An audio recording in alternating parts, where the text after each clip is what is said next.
Have you ever heard the expression, never judge a book by its cover?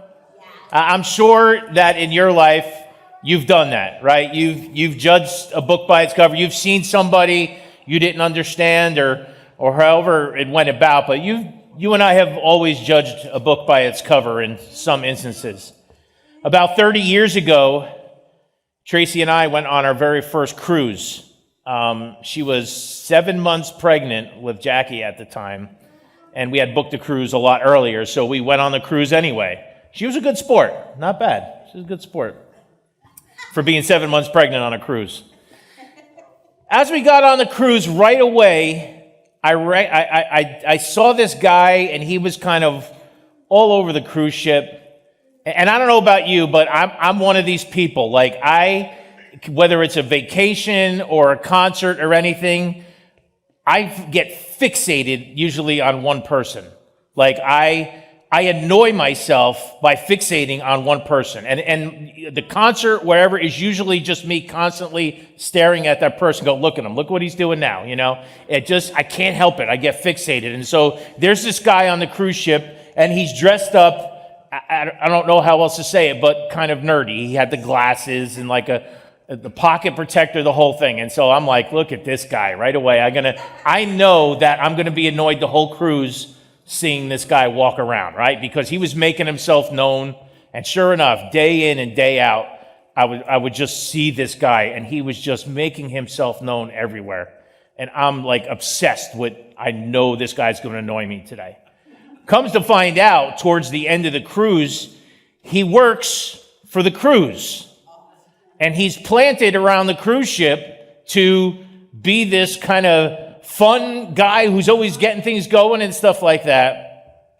And so that was, the last night of the cruise. They have the big dinner and everything else, and this guy gets on stage.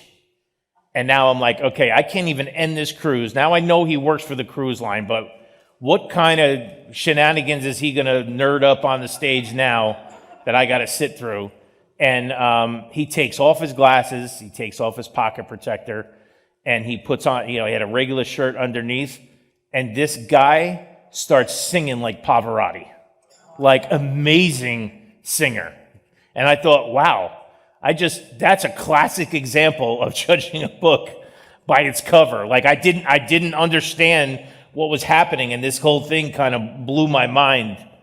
But we all kind of do that. You judge a book by its cover. You don't really understand what's going on behind the scenes. And the funny thing is that Jesus suffered from this in his ministry as well. You see, they couldn't explain Jesus. They couldn't explain him. They couldn't put them in their, dare I say, religious box. Because that's the funny thing about religion. You can explain things about other religions by putting people in a religious box. Think about it. You can explain a Jewish person by their actions, so right away they fit into the Jewish category and you know where to place them. Maybe you have friends or family that are Catholic or follow Catholicism, and by their actions and how they operate, you know exactly where to place them. And so it is with all religions. But when Jesus came along, they couldn't put him in a religious box. It scared them, it confused them, and so they began to judge and criticize him. It's almost like we can't find a box for this Jesus. We don't know where to place him. And so he must be doing bad then. He must be doing evil. He must be doing wrong.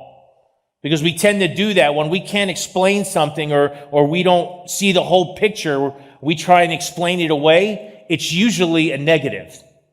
Think about it. You don't explain something or try and figure something out about somebody else, and it's always, wow, it must be amazing. It's always usually some kind of negative spin on it, and that's what they were doing with Jesus. It happens with Christianity kind of all the time, especially when people have a warped view or a distorted view of what faith looks like. I remember years ago, somebody had told me, oh man, you got to watch this special. It was like an HBO special about Christianity. I don't even want to mention the guy's name who put it together because he's just so off the wall. But he's a famous kind of, news TV guy. and he was doing a report on, he was going to point out just how bad Christianity was, how bad a relationship with Jesus was. And so he went on to bash Christianity for about 20 minutes, and then he said, come on, we're going to go to a church. And he made it look like he picked some random church.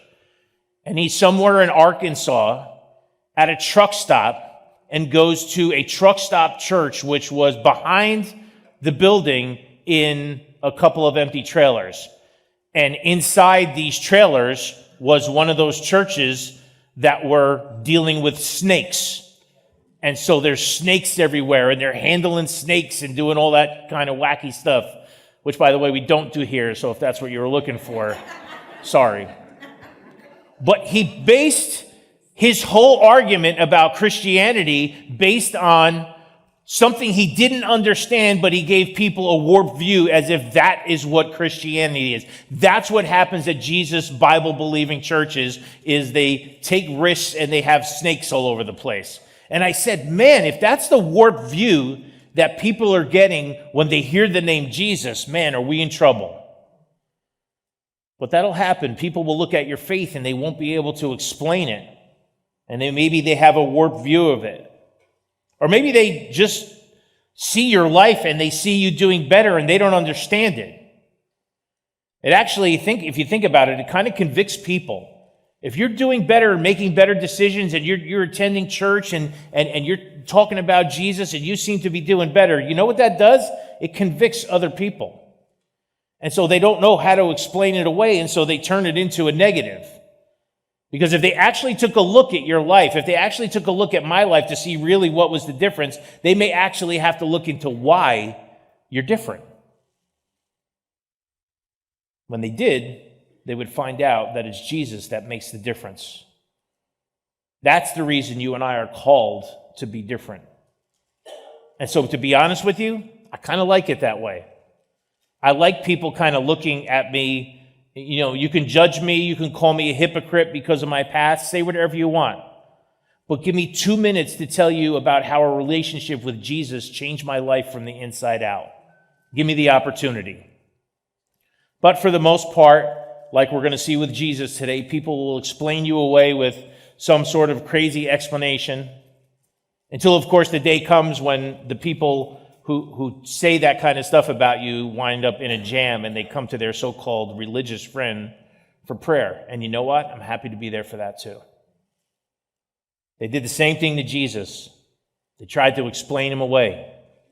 And once again, Jesus faced criticism for the things that people just didn't understand about him. And so right away, they turn it into a negative. But once again, Jesus will take the criticism and use it as an opportunity to make a bold statement for you and I to see today. In our first week, we looked at Jesus being criticized and hitting what we called that day the pride button. Normally, you and I would get hit with our pride when somebody criticizes us, but we got to watch Jesus handle it a different way. Last week, we watched as Jesus healed a man who was lame, couldn't walk for 38 years. And then Jesus was criticized for the day that he did the miracle on. And so he is used to people explaining him and not understanding him. And he goes on to tell them last week that he and his Father are one, and they don't do miracles based on a calendar. He revealed last week that he is the Son of God. This week, we watch Jesus assert his power and his authorities through others' criticisms. If you have your Bible, turn to Mark. Matthew, Mark, Luke, the third book of the New Testament. Mark chapter 3, for those of you online, welcome. Your words will be on the bottom left-hand corner. Let's jump in. Mark chapter 3, verse 20. It says, "Then Jesus entered a house, and again a crowd gathered, so that he and his disciples were not even able to eat. And when his family heard about this, they went to take charge of him, for they said, 'He is out of his mind.'" So at this point in Jesus' ministry, the crowds are building and building, and Jesus is continuing to press forward. So much, though, that he was so busy that they couldn't even get a bite to eat. Jesus was kind of on this roll now of just going and going. And then again, this is in the book of Mark, but don't forget, it's Peter who's translating to Mark. Mark is most likely just the writer here. Peter probably remembers them going into just another house and not getting anything to eat. And while Jesus was going on, and again, I like to put myself in these situations. I can just see Peter sitting there saying, come on. Like, if I'd known this was going to take, couldn't we have stopped at a Roy Rogers or an Arthur Treacher's on the way here and, get some fast food or something? He's hungry. But Jesus is just pressing on.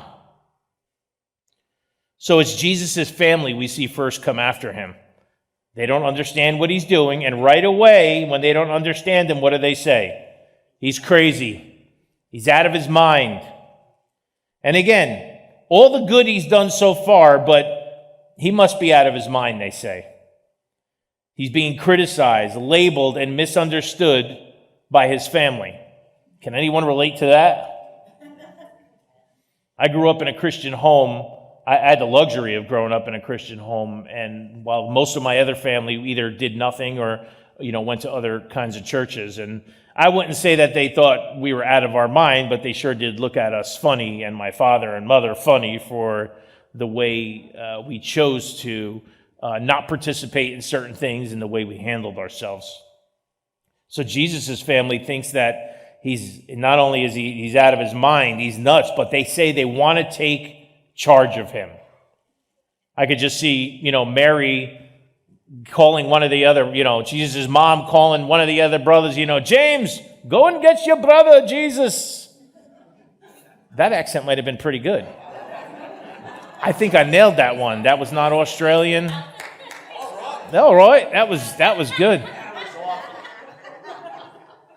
I'm going to get better with my accent as time goes on, I promise. But they say, go get your brother. Go take charge of him. He's out of his mind. He's crazy.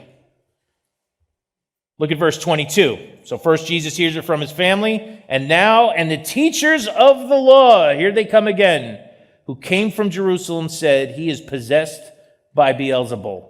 By the prince of demons, he is driving out demons. So first his family, now the religious, the teachers of the law. Jesus isn't acting the way they believe a respectable, law-abiding Jewish man should act. So if Jesus is not acting the way they expect a religious, observant Jew to act, and in their minds there's only one conclusion: he's an agent of Satan. What I still find astounding is all the good and the things Jesus has done up to this point. Last week I listed some of them. Let me just remind you, he's been healing the sick. He's raised the dead. He made the lame walk. A chapter before this, he heals a man with a deformity who had a withered hand. And yes, he's been casting out demons of people who are possessed. I wonder why they're focusing in on this one. So much so that they begin to criticize him and saying that he himself must be possessed by the devil. You see, I think that a lot of the other miracles that Jesus has been doing are more of the physical nature. And maybe a lot of them could be written off as coincidence or trickery or a magic trick. They're all physical things. But driving out demons, driving out possessed demons out of possessed people show a whole new kind of power that can't be explained or put under the category of magic or tricks. These people who were possessed were walking around town. When somebody is walking around town possessed, you know who they are. And when Jesus healed these kinds of people, it showed a power that no one could explain. And what did we say earlier? When you can't explain something, you tend to put a negative spin on it. And so now in their eyes, Jesus must be possessed by the devil.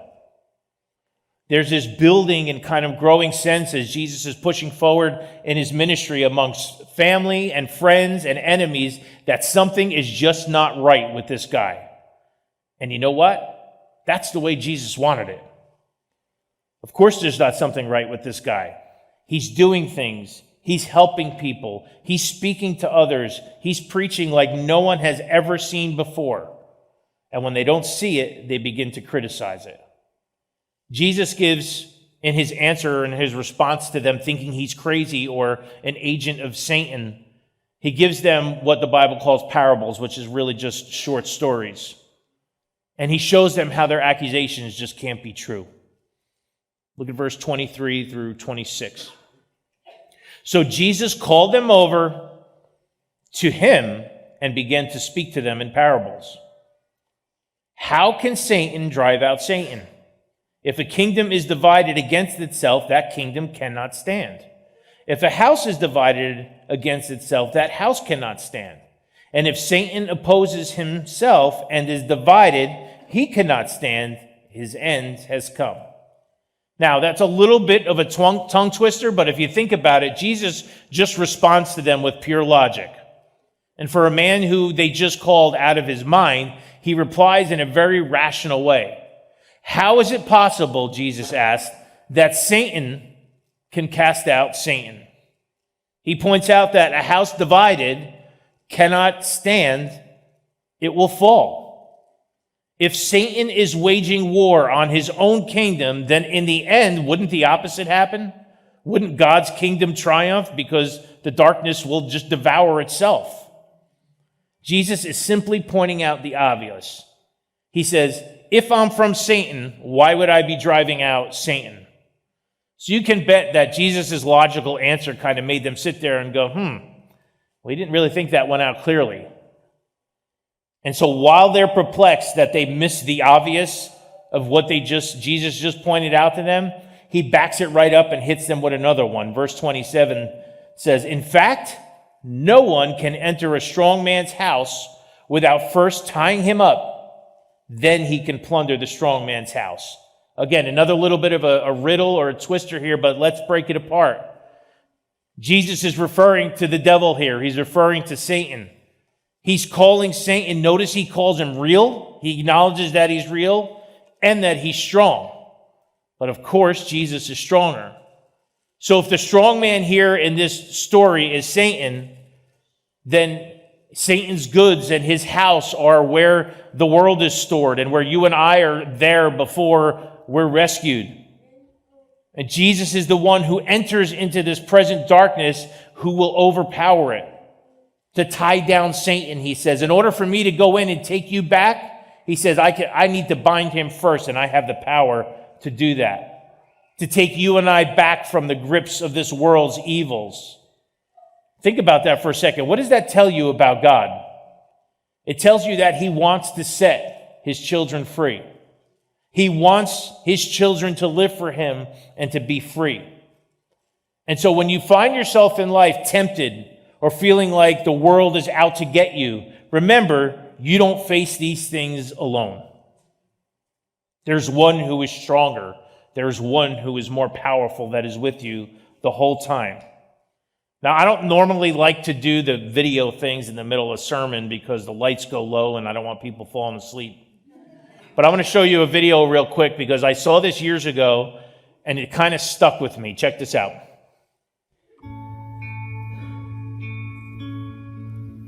Have you ever heard the story of the mountain lion and the bear cub?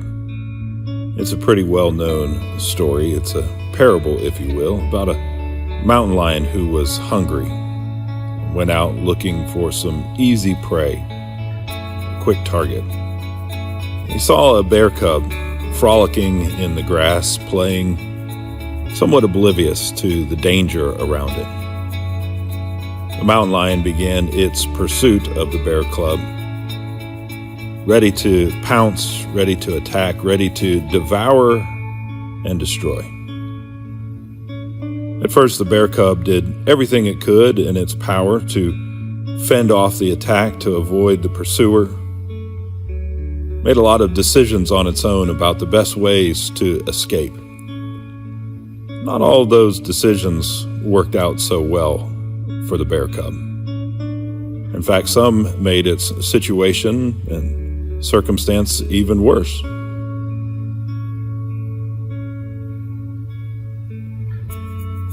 The mountain lion was relentless in its pursuit and in its attack, convinced it could consume and devour and destroy the cub.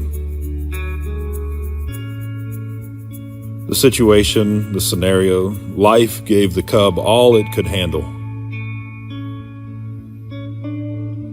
The mountain lion continued its pursuit.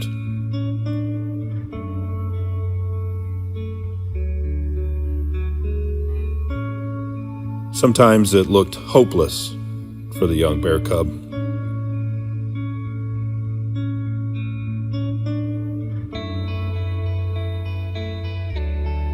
The mountain lion was relentless.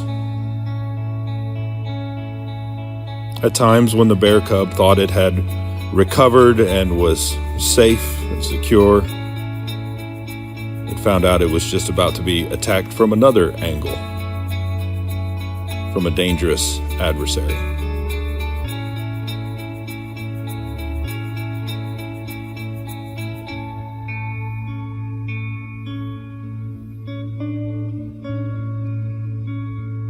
The cub fought with all its might, all its strength, all of its knowledge and understanding.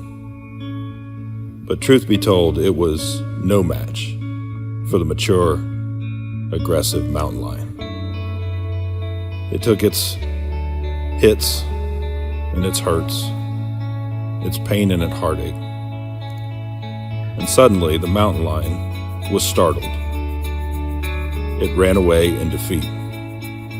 The cub howled and pounded its chest, assuming it had claimed victory, and scared off the mountain lion in its strength.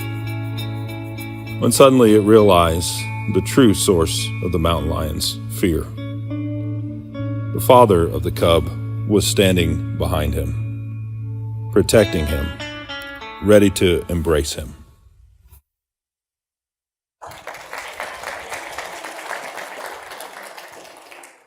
First, I want you to take notice that they used a papa bear in that video. Had they used a mama bear in that video, the video would have got a lot more gruesome because the mama bear would have ripped everything apart to get to that cub. Ultimately, the things of this world cower to the Almighty God. Everything cowers at the sight of God. So no matter how powerful the foe may seem, no matter how strong your adversary may be, no matter how big the problem in your life is, there is someone bigger and stronger and more powerful who is on your side and is actively working to set you free. Jesus says this morning, Satan might be strong, but I'm stronger. Otherwise, I would not have been able to drive out those demons. See, a lot of the symptoms and dysfunctions in your life are the fact that you and I, and sometimes whether you're even a believer yet or not, we're always battling something called spiritual warfare. Now, at this point, if you're kind of new to church, you've heard me mention the word devil, the word demon, Satan. Now I'm mentioning spiritual warfare, and you might be thinking, this is definitely one of those kooky places where they talk about stuff like this supernatural, spiritual world of demons. And let me just tell you that this life is full of spiritual warfare. And the greatest and most harmful trick that the devil can pull on this world is convincing this world that he doesn't exist. If you look around, it seems he's done a pretty good job of it. Because people will look around at the dysfunction of this world and they'll just say, oh, well, that's just people being people, or, oh, that's just the times we're in. It's because Satan has done a good job of convincing people that he's not real. And so if he convinces people that he's not real, then God must not be real either. So why bother with anything? But for those who believe in Jesus, and I hope you pray, and I pray that you do, for those who believe we've been given a truth from the Word of God that overrides it all. All the dysfunction of this world, all the hatred in this world, all the evils in this world, all the criticisms of this that the world puts on your faith or your belief in God, all of it, all the powers that may come against you in this life. Jesus, in that last illustration, just proves one of the most famous verses in the Bible. In that parable of the strong man binding Satan, he proves a most famous verse. Greater is he that is in me than he that is in the world. If you think Jesus binding the strong man in that parable and him being stronger than the strong man as he refers to the devil sounds like maybe Jesus is bragging, well, just wait, because he hasn't even gotten near the cross yet. If you want to talk about bragging, wait until he defeats them all on that cross. Wait until the day on the cross where he defeats them all by showing compassion and love, and he brings another man who deserved to die along with him. Wait until he shows the kind of compassion while he's on that cross and forgives the people who nailed him to it. Wait until he defeats them all by rising again 3 days later. I want to stop right here today and focus in on that last statement as we wrap up. They criticized Jesus for being out of his mind and for working for the devil. And in a couple of short verses, Jesus explains his power over the darkest of forces, over the darkest of battles that you may be facing in your life. That's how this story translates to you and I. And that's what I want to leave you with here. The battle is not yours. We sang it before. The battle is not yours. It's the one who's more powerful than your battle. Jesus takes their judging a book by his cover mentality, because that's what they did, because they didn't want to understand what they were seeing. Religion and what they thought blinded them to the obvious, what was right in front of them, blinded them to make assumptions about him that were dead wrong. And Jesus takes the opportunity to say, you're all wrong. It's me that has come to show you who's more powerful. And for those who believe in me, they will have the confidence, and you and I should have the confidence to say today, greater is he that is in me than he that is in the world. So I'll ask you this one question to ponder today. Knowing that as a believer, you have Jesus on your side. And again, knowing that even if you're not, you know what, if you're not a believer and you don't have I pray that today be the day you change that. To have that Father on your side backing you up. But knowing that as believers we have Jesus on our side, and knowing that we're going to go through dark things in our lives, my one question for you today is, what are you scared of? What are you scared of? What is it that scares you? I know I ask myself that question. Nick, what is it that scares you sometimes when I go through things? I mean, we go through things like spiritual warfare and health scares, and knowing that Jesus is stronger than them all, what am I afraid of? What are you afraid of?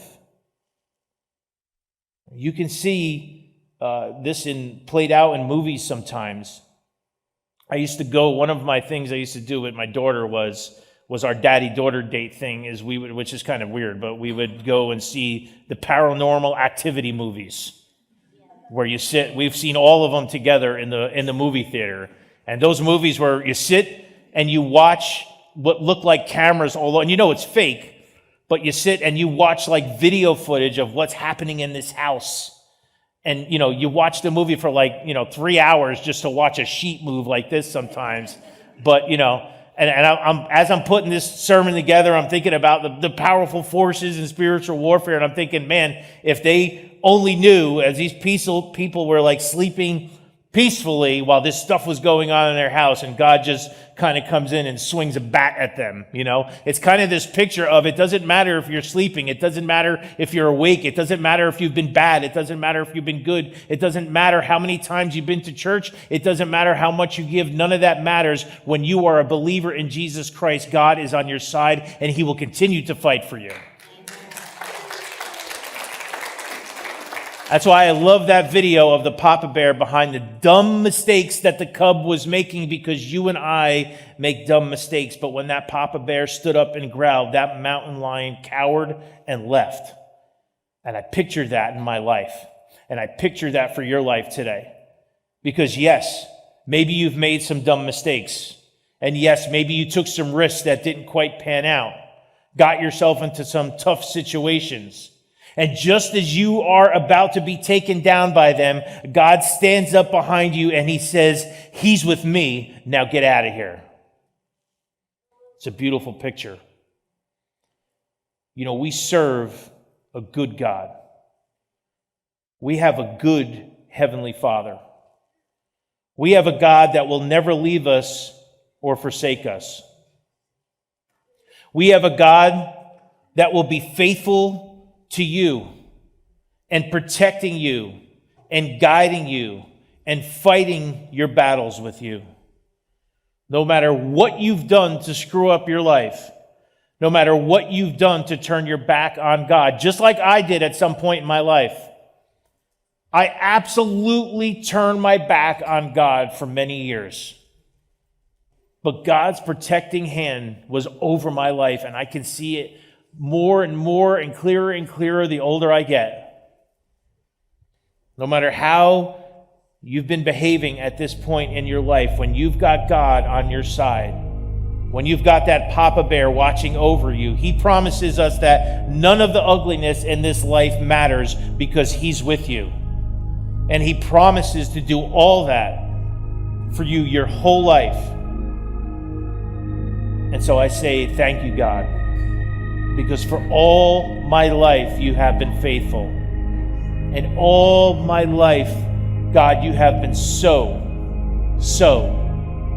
good.